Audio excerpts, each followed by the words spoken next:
So Republicans passed bill gutting Medicare and Medicaid in the middle of the night vote. House Democrats pushed back by introducing over 500 amendments in a 24-hour committee fight. Let's watch really quickly here this clip of Ben Meiselas interviewing Hakeem Jeffries, and then we will read the rest of this article. Do Republicans even know all of the things that are in their own bill? I've been seeing a lot of discussions where they seem to even be surprised. Oh, wait a minute, we're doing the tanning bed tax relief while taking out the hospital beds. Whoa, you could. And then the Democrats were prepared. We said, yep, here it is, page 901, line 3. And they'd be like, oh, we'll have to get back to you. And we'd like, get back to you? We're about to vote on this thing. What do you mean get back to us? Right. It's incredible. This is a bill that's more than 1,000 pages long. We've been combing every single aspect of this bill.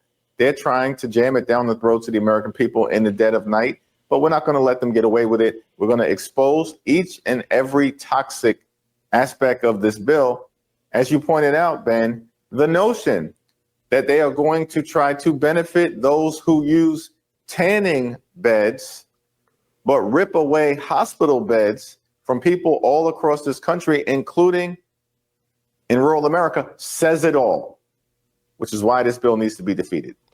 Honestly, I always thought Trump was spray tanned. I didn't think he actually laid in the tanning bed, but I'm not one bit surprised that they would worry more about people in tanning beds than hospital beds. That should probably be the new T-shirt that they make for the MAGA movement. But let's go ahead and read this article here. House Republicans passed a federal budget bill by a vote of 215 to 214 early Thursday morning that includes massive cuts for Medicare and Medicaid in order to extend tax breaks to billionaires. The vote comes after Democrats forced delays for more than 24 hours with amendments and procedure challenges in what may be the closest thing possible to a filibuster in the House. Two Republicans, I'm kind of shocked at this one, Thomas Massie and Warren Davidson voted against the bill, and Freedom Caucus Chair Andy Harris voted present. All Democrats voted against. The budget bill, H.R. 1, known as One Big Beautiful Bill based on Trump speak, drastically cuts funding for public services, including Medicare, Medicaid, and food assistance programs, while extending tax cuts for billionaires in one of the biggest transfers of wealth in American history, from the most vulnerable in this nation to the most wealthy. Republicans had scheduled a Rules Committee hearing for 1 a.m. Eastern Time Wednesday, when no one was watching, to advance the bill to the floor. House Democrats, starting with leader Hakeem Jeffries, lined up for hours, starting at 1 a.m. to introduce over 500 amendments to the bill during a 5-minute speech each, causing the Rules Committee hearing to go on and on through the day and into the next night. When the bill finally made it out of the committee and went to the House floor, Democrats continued to delay by introducing procedure challenges to the rules.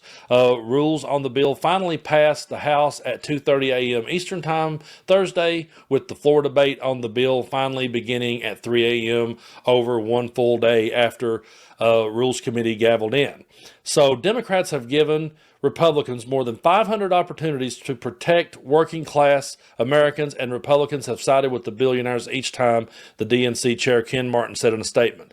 He also said, despite fully knowing the devastating consequences, Republicans are jamming through a budget that puts struggling Americans last and the most callous elites first. Voters will remember this betrayal. Now, according to the nonpartisan Congressional Budget Office, the bill would drastically cut federal spending on programs from the bottom 10% of Americans, while increasing federal benefits to the top 10%, all while exploding the federal deficit, get this folks, by $3.8 trillion. The agency estimates that in general, resources would decrease for households in the lowest tenth of income distribution, whereas resources would increase for households in the highest decline, the CBO reads. The CBO also stated that the bill would trigger $500 billion in automatic cuts to Medicare and to statutory Pay-As-You-Go Act. So Pennsylvania Democrat Brendan Boyle said the Republican budget bill is one of the most expensive and dangerous bills Congress has seen in decades. The nonpartisan CBO makes it clear the deficit will explode so badly it will trigger automatic cuts, including over $500 billion from Medicare. Now, according to the CBO, effects of the bill include, now get a load of this, an increase in the federal deficit of 3.8 trillion attributable to tax changes, including extending provisions of the 2017 Tax Act, 698 billion less in federal subsidies from changes to the Medicaid program, 267 billion less in federal spending for SNAP, 64 billion less spending on net for all other purposes. That includes increases in outlays of defense, immigration enforcement, and homeland security. Those are offset by reductions in federal pensions, receipts from spectrum auctions, and changes in receipts and outlays associated with changes to emissions regulation. 78 billion in additional state spending on net, accounting for changes in state contributions to SNAP and Medicaid, and for state tax and spending policies necessary to finance additional spending. The bill also contains multiple extremist MAGA policies, including increasing ICE spending funding to nearly 80 billion, 351 billion in cuts to student aid, including ending Biden's student debt forgiveness program and making it harder to qualify for Pell Grants, greenlighting fossil fuel extraction on public lands, dismantling protections of federal workers and independent oversight agencies, killing green energy funding from the Inflation Reduction Act, and adding a new tax on EVs, limiting judges' authority to make it easier for Congress to sabotage future regulations. Several Republicans in the Senate have stated the bill is dead on arrival because of the tax burden that it forces on the states. So yeah, folks, that is what Republicans would refer to as a big, beautiful bill.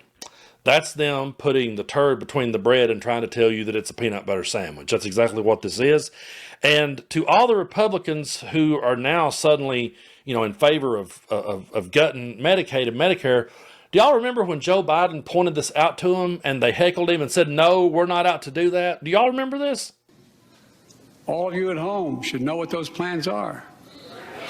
Instead of making the wealthy pay their fair share, some Republicans want Medicare and Social Security to sunset. I'm not saying it's a majority. Let me give you, anybody who doubts it, contact my office. I'll give you a copy. I'll give you a copy of the proposal. That means Congress doesn't vote. Well, I'm glad to see you. And I tell you, I enjoy conversion. It means if Congress doesn't keep the programs the way they are, they'd go away. Other Republicans say, I'm not saying it's a majority of you. I don't even think it's even a significant, but it's being proposed by individuals. I'm not politely not naming them, but it's being proposed by some of you. I really think that clip right there just needs to be played on repeat. Folks, I'm not the sharpest knife in the drawer, okay? I'll be the first one to say that. I graduated from a poor high school in southeast Kentucky with a 2.5 grade point average. I barely made it out the door, truthfully, if I'm being honest with you. I was one of those kids that was too busy playing my guitar and just dying to graduate so I could go play in the dive bars before I was actually old enough to get in them. So, what I've learned is stuff that I've learned over the years, educating myself and reading for myself and learning and listening to others. But I have enough sense to see through a grift, and I have enough sense to see through when someone is absolutely trying to make me eat a shit sandwich, and that's what's going on here. First of all, I'll just say this. If someone came out, I don't care what political party it was, and said, one big, beautiful bill, I would automatically go, that's like a used car salesman, okay? And I don't trust that shit. It's like when the used car dealer says, come on down to so-and-so's auto sales and, go in debt for the rest of your life, and then I'll give you a free watermelon, and everybody runs down there to get it.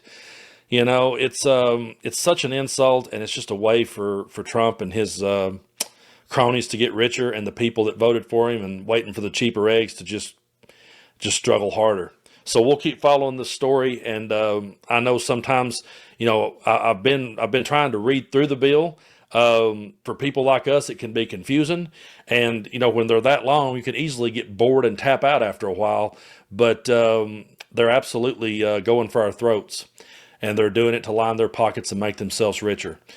They are always going to play the culture wars. They're always going to get people worked up over things that don't matter, and they're going to sneak stuff like this in the middle of the night. That's why we have to stay awake. We can't fall asleep, and we can't rest on our laurels, because we're up against a radical administration. We're up against something that we've never seen before, and we have to pay attention because they're going to try their best to sneak it in when we're not looking, and